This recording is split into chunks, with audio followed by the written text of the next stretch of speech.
Alrighty, folks, it is time for Grand Prix Dawnbloom Grove, the first Grand Prix of the Exiles of Twiltree season with Revolution here in September of 2025. We've got a pretty fun deck that is a bit of a familiar face for folks who are around for my run back in May. We're on red green looter stompy once again, but we've got some new faces here, both from the new set and just other cards we're playing to give a shot here. A lot of stuff from this year in this deck, quite honestly. Very little representation from Awakening Uldoon and Cyberos, which are the two oldest sets in the format. A lot of stuff that's going to be around for quite a while. So unless patches hit this deck moving forward, this is probably going to have some degree of staying power, though I suspect this deck has a few things that are going to get some attention from curators in the coming months. So we've played this deck before back in May. The core basis of the deck is a lot of effects that let us discard cards to draw new ones. And then we have ways to pay off either filling our graveyard with a bunch of cards or have cards that can be bought back pretty trivially to sort of turn our discard to draw effects into card advantage. And we are using that to supplement an aggressive strategy that is trying to just put a lot of bodies on the board and turn them sideways so that we don't run out of gas and we can just keep pushing damage turn after turn. So the crutch that the deck leans on here is for an encounter, which is actually my promo from May. Little spoiler, though, it's like almost 4 months old at this point. I did win back in May. This was the first time I ever won a Revolution GP. And I decided to promo for an encounter in that deck, and I'm giving it another shot here. Essentially what this is 3 mana to flip the top 6 cards of my library and put a creature from among them with mana value 3 or less into play with a +1/+1 counter on it. And then the rest go on the bottom in a random order. I can also cycle this for a red or a green. So if I'm in a pinch and I just need to discard this to try and redraw, find another land drop or find a creature that costs less, I could do that as well. But for an encounter, the primary idea here is that I just want to have a lot of creatures that this can hit. I want to make sure that the creatures that I'm hitting off of this are often going to be relevant bodies, especially with the +1/+1 counter on them. So that was something that was very, very core component to the deck building choices that I made. And I think I settled on enough creatures that become problematic with a +1/+1 counter on them, that for an encounter just looks really good. And in fact, there are a number of ways in the deck besides just for an encounter to get +1/+1 counters on my creatures, so they become a little more reliable in that regard as well. So this is sort of the conceit of the deck as far as deck building restrictions go. I'm a sucker for effects like this that have some sort of deck building restriction attached. We have 34 creatures, crazy high creature count, but only 4 of those creatures are a miss on foreign encounter because they're 4 mana, and we'll go over why we're playing a 4 mana creature in a deck with foreign encounter in a minute. But this is sort of the like glue that lets everything come together, and we have so many creatures that are really good hits from this, especially at the top of the curve. So let's talk about that top of the curve first, because it has all of our most important creatures, such as Fabricated Anomaly, a card we got back in May alongside Forward Encounter and a lot of other components to this deck. Not from one of the 2 sets, though, not from Kitsuo or Heirs in the Weft, but rather from the Revolution 2025 World Championship. This was the World Champion promo design. It is a 3 mana 2/3 enchantment creature elemental. When it enters, we make an artifact token that taps to discard a card and draw a card. And whenever a creature we control attacks, we can exile cards from our graveyard equal to its power to put a +1/+1 counter on that creature.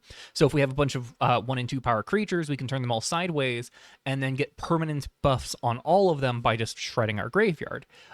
So an inherent requirement of Fabricated Anomaly is kind of twofold. First off, we want things that actually do care about going to our graveyard in some capacity, so that way we can leverage the puzzle box more effectively, or we at least want things that care about things funneling to our graveyard, and it itself does do that. It does kind of fulfill the first condition on its own because it eats our graveyard to turn that into +1/+1 counters. But the second clause that's really important is we need to not have a bunch of stuff that needs to stay in our graveyard. So flashback spells, surface spells, things that you think would be really good with Fabricated Anomaly, they can be really good because the puzzle box helps get them into your graveyard more consistently, but they do have that tax where because they really want to stick around in your graveyard, especially surface cards from Chiku Chaos Reigns, which want you to have 7 cards in your graveyard, that actually taxes the Fabricated Anomaly +1/+1 counter ability. So for a more aggressive deck like this, where we're trying to put a lot of bodies on the board to get benefits from Anomaly on all of them, we really can't have a ton of things that want to stay in our graveyard. With that in mind, we do have 6 creatures in the deck that can rip themselves out of the graveyard back to our hand to turn the discard effects from things like the puzzle box into card advantage, starting with 2 copies of Spirit Realm Phoenix, another familiar face from May. Now, this is a 3-mana 2/2 with flying and haste for 1 red and a red. Whenever one or more +1/+1 counters are put on it, it deals that much damage to each opponent. And then at the beginning of our end step, we must pay 1 mana if 1 or more +1/+1 counters are put on a creature we control this turn to return it from our graveyard to our hand. Now, this is been nerfed since the run in May. This used to not cost a mana to pick back up, and it was really good with one of our 1-drops. To be just sort of particularly annoying and resilient for continuously coming back. And one of the components of Spirit Realm Phoenix is that not only is it a card you can keep discarding and rebuying, it's also a very real way to help close out the game, both through it being a flying hasty creature and through that +1/+1 counter condition, not only meaning it hits harder in the air, it also pings the opponent without ever having to attack. So as we swing with it and then get counters on it from Fabricated Anomaly, it deals a point of damage in that case. If we put it in play off of 4 and encounter, it puts a point of damage on the opponent in that case. And even this just being a single +1/+1 counter to deal 1 to the opponent and be a 3/3 flyer is a real deal amount of pressure. But because the 1-mana tax is there, that is something that we will feel here and there when it comes up. It's part of why we're on only 2 copies from previous iterations of the deck that have wanted more copies of Spirit Realm Phoenix. Though the other reason we're safe to run fewer copies of Phoenix is because we have another creature that fills a very similar role. We have Dawnsworn Survivor from the new Exiles of Twiltree set. 4-mana 4/3 trampling Elf Soldier Survivor with whenever we cast our second spell each turn, we return it from our graveyard to our hand. So what this allows us to do is much like Spirit Realm Phoenix, we can pitch a Spirit Realm Phoenix to our discard effects early and then rebuy them later on. Same with Dawnsworn Survivor, they kind of supplement the discard effects, and then if we ever rebuy them, we've essentially paid for more discard effects. To the point where people have been playing this card in particular, even without being in green, because this just offers so much card advantage if you can keep the engines rolling. And the second spell clause is actually a really, really easy clause to fulfill in a deck running a bunch of looting effects, because we can turn uncastable cards into pieces of cardboard that we can actually put into play to keep buying back our Dawnsworn Survivors. So that just gives us a lot more staying power on Survivor getting to do work. One of the other advantages we have over most Survivor decks is that a lot of Survivor decks, as I mentioned, aren't in green, so they have no intention of ever casting this spell. And that's fine. Its primary function is to be discarded and rebought and discarded again and rebought. But because it is a 4-mana 4/3 trampler, that's still a pretty reasonably relevant stat line and keyword to have, especially if we can put it in play, turn sideways with it. If it eats a removal spell, we can rebuy it by casting 2 spells and then put it in play again. Is that our primary use of this card? Not by any means, but it is an option in our toolbox, and it makes this card a little bit better in our deck than it would be elsewhere, where I've seen other players going down on how many copies they want of this card, in part because it is uncastable, and it requires other things in your deck to make it hum. Speaking of those other things, we're going to shift from the top of the creature curve down to the bottom here to talk about our 1-drops. And we're going to start with a pretty relevant one for all of our recursive creatures, which is Calamity Cat, which also got nerfed after May. Previously, it was a 1-mana 1/1 with haste. Now it's a 1-mana 2/1 without haste, but still retains the rest of its text. You tap it and discard a card to put a +1/+1 counter on another target creature you control and untap that creature, giving it haste until end of turn, but you can only do so as a sorcery. Calamity Cat does a lot of really good things. Notably, the problematic interaction with Spirit Realm Phoenix was that you could discard Phoenix to Calamity Cat, and Calamity Cat's ability, putting a +1/+1 counter on something, paid for and enabled the Spirit Realm Phoenix recursive mode, so that's part of why Phoenix now costs 1 to buy back. But Calamity Cat, even without that, just had too many other cases where it was really, really fast, really, really reliable, so had to lose the haste, but does get to be a 1-mana 2/1 in exchange, which is just like a perfectly fine stat line for a 1-drop to have. So Calamity Cat gets to do some good in that regard. Still gets to do some good things for us because it does still get to do the Spirit Realm Phoenix things otherwise, does still enable Phoenix on its own, does still allow us to attack with creatures that we play the turn we play them.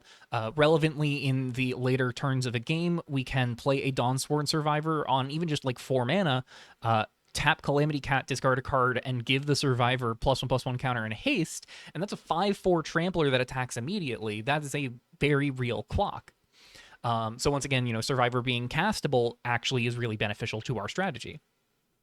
And then beyond that, again, it's a 1-mana 2/1, so please ignore that. It's a 1-mana 2/1, so there's just a lot to like about Calamity Cat.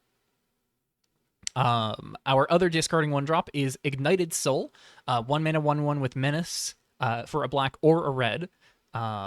And whenever it deals combat damage to a player, we may discard a card to draw a card. Very much like the Puzzle Box token, the Menace here is really nice, especially as we start building its stats with Fabricated Anomaly and with Calamity Cat. So this can start to get out of hand very quickly, become a very real threat. And again, the Menace just makes it so not only does it get to wear those stats very comfortably, but it becomes a headache for the opponent to block, especially with all of the other more sizable bodies that we have turning sideways as well. Our last 1-drop is not a discard effect and is another new card from Exalted Twiltree. It's Huskforger Acolyte. Huskforger Acolyte is one of the big hyped cards of the new set because it is the first time Revolution has ever had a 1-mana mana dork.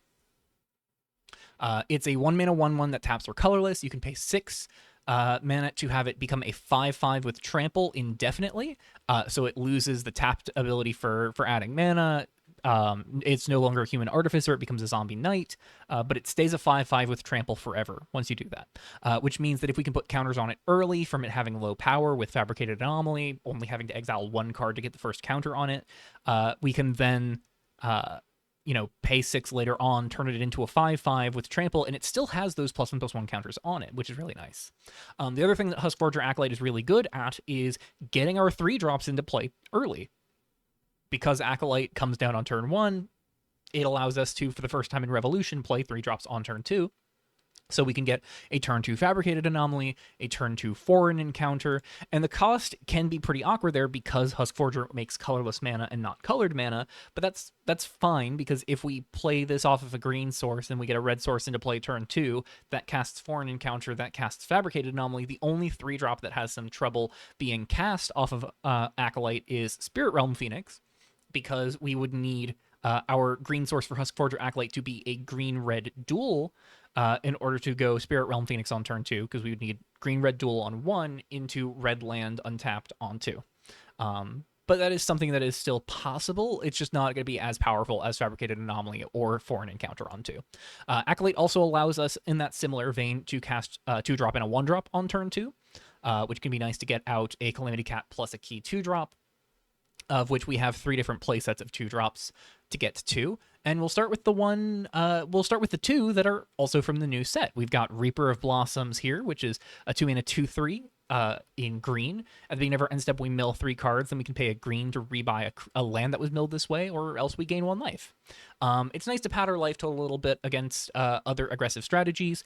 It's more important here, even more so than the land rebuying effect, just as a way to continuously fill our graveyard. It gets our Spirit Realm Phoenixes and Dawnsworn Survivors into the bin so we can get those available, and it just fuels Fabricated Anomalies so well.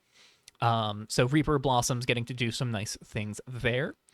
We've also got Gilded Noon Entertainer, a 2-mana 3/2. Whenever it attacks, we may discard a card. If we do, we draw a card, and then it gains first strike if we discarded a non-land card. So this puts a little bit of pressure on our other rummaging effects where we want to pitch lands to them if we can help it, as opposed to pitching a land to the Gilded Noon Entertainer in most cases. But this is just a really good stat line, especially if we can give it first strike, so it's just a nightmare to block. Getting a single +1/+1 counter on this makes it even more of a headache. And it just attacks so safely. This card has really impressed me with what I've seen of it so far. And I imagine we'll get to put in a lot of good work with it this month. Our last 2-mana creature, and the last creature in the deck, is a playset of Exorcist of Errors. See, I mentioned we're on red-green Stompy, but we're actually playing a splash color this time around in black. We have a playset of black cards in the main, and we have a pair of 2 different cards that require black mana in the sideboard to kind of benefit us dipping into black mana for some more value. I'm reaching for Exorcist of Errors for a couple of reasons. The first one is something we can see with Reaper of Blossoms as well, which is just that 2/3 stat lines are really good right now. Our 1-mana removal are things like Shock and Downlink Overload, things that check creatures with 2 or less toughness. And what Exorcist of Errors and Reaper of Blossoms do is they give us 2 drops that dodge those key removal spells. And much like we'll see with Fabricated Anomaly, these are creatures that, if we can get them above 3 toughness, become much harder to remove for just about any interactive deck, because on top of the 1-mana interaction really keying off of 2 toughness, a lot of the cheap mass removal spells really key into 3 toughness. Talking things like Coup d'etat, which is blue, black, and a red to give creatures -3/-3. You can pay X to target a bunch of creatures to flip their power and toughness. And then there's also Deafening Clarion, which is a standard reprint, just joined the format in Exalted Twiltree. Also giving you another way to kind of check creatures on 3 toughness. But so Exorcist and Reaper of Blossoms, if we can get counters on them with Fabricated Anomaly, Calamity Cat, or Foreign Encounter, then dodge those key board wipes and become much more headache-inducing threats as a result. On top of all of that, Exorcist of Errors is really good at disrupting the opponent, throwing them off balance, because it is hand attack on a creature. 2-mana 2/3, when it enters, it has target player separate their hand into a face-up and face-down pile. We choose one of those piles, reveal it, and choose a non-land card from it, exiling that card until the Exorcist leaves play. So we can peek at an opponent's hand, take away a removal spell that we see, and then put them that much more unable to recover the board, which gives us just a lot of ability to continue building momentum, getting our board rolling, and just kind of beating our opponent down before they can ever get their feet underneath them. On top of that, we have 20 lands, pretty simple mana base. We have 10 shock lands, a lot of pain in the mana base, so the Reaper of Blossoms life gain can be pretty relevant in helping stem that bleeding a little bit. We've got 10 shock lands, as mentioned. We've got 4 urban jungles for the red-green fixing, 3 each of our black-green and black-red shock lands, 3 each of forest and mountain, a singular swamp, and 3 copies of Primal Fissure to go find those basic lands. Goal was to have as many untapped lands as possible, especially in the early turns, and so while Primal Fissures will enter tapped once we hit 4+ lands, otherwise every single one of our lands enters untapped, and I was experimenting with lower land counts, but ultimately, while I think this deck can survive rough mulligans, I'd rather have to mulligan less, and the big thing that causes this deck to have to mulligan more is no lands in the opening hand. So reaching for 20, probably still going to have to mulligan some no-landers over the course of this GP, but we make do with what we can, and I think this deck has enough gas that it can survive and kind of win through really rocky opening hands. And that's something we saw in May as well. Lastly, we have 2 copies of Abominable Avalanche in the main. This is just nice board interaction that can also push some damage to face. 1 a red and a green for a sorcery that deals 3 damage split as we choose among any number of targets. So we can deal 1 to an opposing mana dork and then deal 2 damage to their face, or deal 2 to an opposing creature, 1 damage to the opponent's face, deal 3 to something, pick off multiple creatures. We get a lot of flexibility out of a spell like this, but it's also here because of that end step clause. So at the beginning of our end step, if it's in our graveyard and we spent at least 5 mana to cast spells in the turn, we can exile Abominable Avalanche from our graveyard to make a 3/3 green Yeti token with trample. That just gives us a bit more staying power once this lands in the graveyard. We can cast a 3-drop and a 2-drop and then get back Abominable Avalanche at the end of the turn. We've got 2 of these in the main deck. It's just sort of a concession to recognizing that there are cases where we will want a bit of burn damage over the top, or want some damage to kind of split up amongst our opponent's creatures to clear the way for attackers. And then we also have 2 copies of Avalanche in the sideboard, which brings us to the sideboard. So talking about the non-creature stuff first, we've got the 2 remaining copies of Abominable Avalanche. We've got 3 copies of Terminal Impact. X on a red sorcery that can't be countered, deals damage to any target equal to the amount of mana spent to cast it, and then it has a clause to hit everything with 7 or more mana, but we're almost never hitting that, and I don't think we ever want to hit that. Terminal Impact just kind of punches through counter magic and interaction on the stack, picks off things based on how much mana we're willing to put into them, and relevantly, it is a single point of mana to pick off a Huskforge or Acolyte. And while there are spells that are probably a little more efficient at doing so, things like Shock and Downlink Overload, Terminal Impact has nice flexibility of being a 1 mana deal 1 to kill something like a Huskforge or Acolyte, or a bigger burn spell to kill something bigger, or a bigger burn spell to just kill the opponent outright. So lots of flexibility there is going to be a really nice control killer in a lot of situations.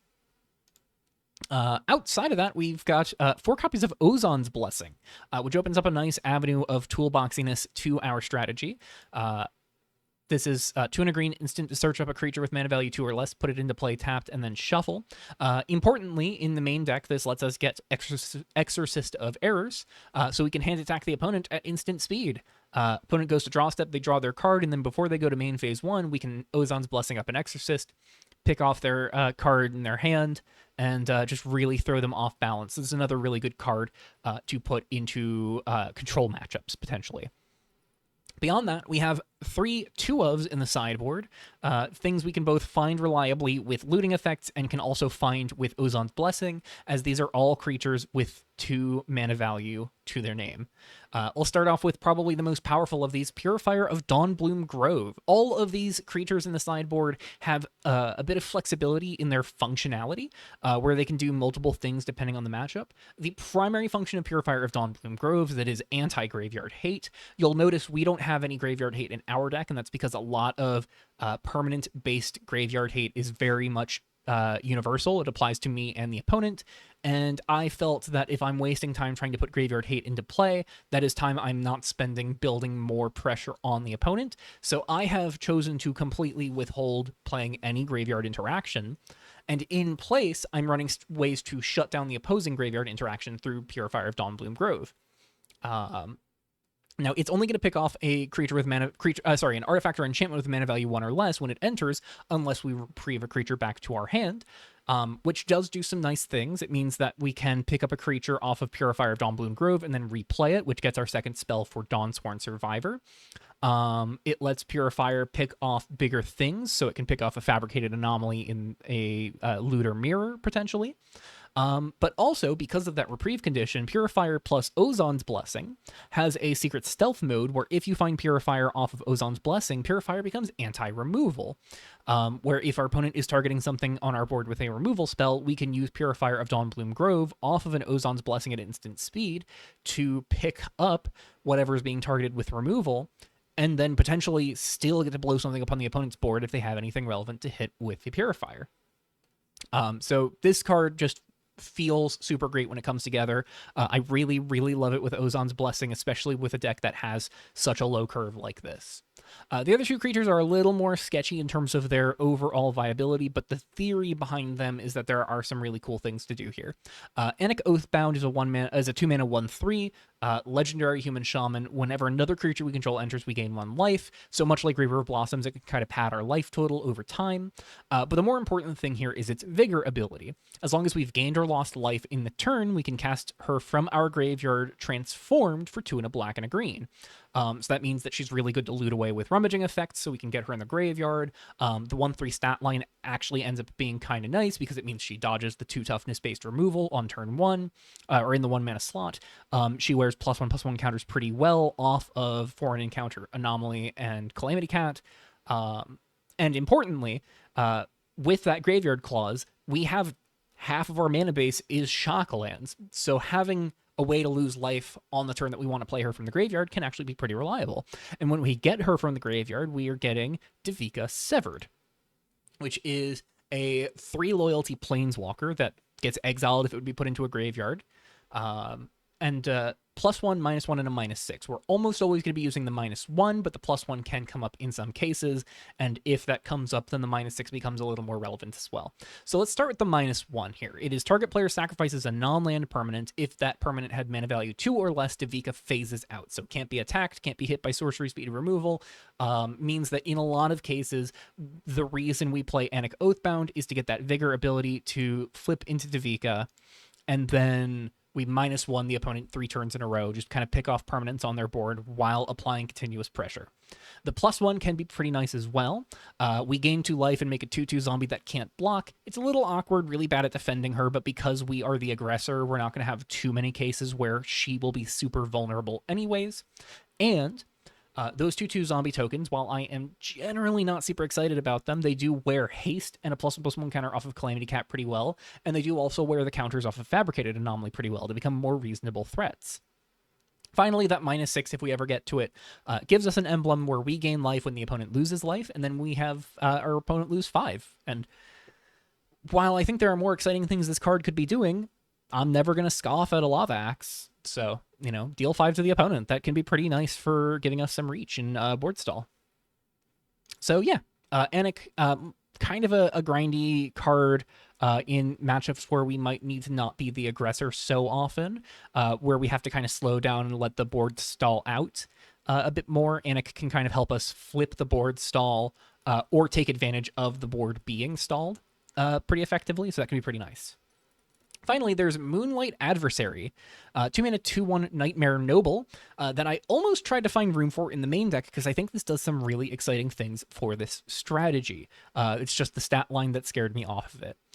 So 2/1 obviously does fold to the 1 mana removal spells, unlike a lot of our higher cost creatures. So that can be a pretty awkward exchange for the adversary. But when it enters, we can pay X life to return that many cards from our graveyard to our hand that we discarded in the turn, which turns all of our rummaging effects, Ignited Soul, Fabricated Anomaly, Gilded Noon Entertainer, Calamity Cat, into even more card advantage, because now we don't only have to think about picking up Dawnsworn Survivor or Spirit Realm Phoenix. We can pick up any card we discard courtesy of Moonlight Adversary. On top of that, we also get a clause where whenever we discard a card, each opponent loses 1 life. So it turns those rummaging effects into additional burst damage, where we activate a puzzle box, we activate a Calamity Cat, we activate we attack and pay for Gilded Noon Entertainer, or deal combat damage with Ignited Soul, pitch a card, and then hit the opponent for 1 in the process on top of any other damage we might be dealing. And that can really rapidly pick up the pace on how much pressure we're laying on. It even gives us a nice little trick of pushing the final point of damage with a cycle off of Foreign Encounter, in case we ever want to do that. Or we could cycle Foreign Encounter, rebuy it with Moonlight Adversary, which is pretty nice.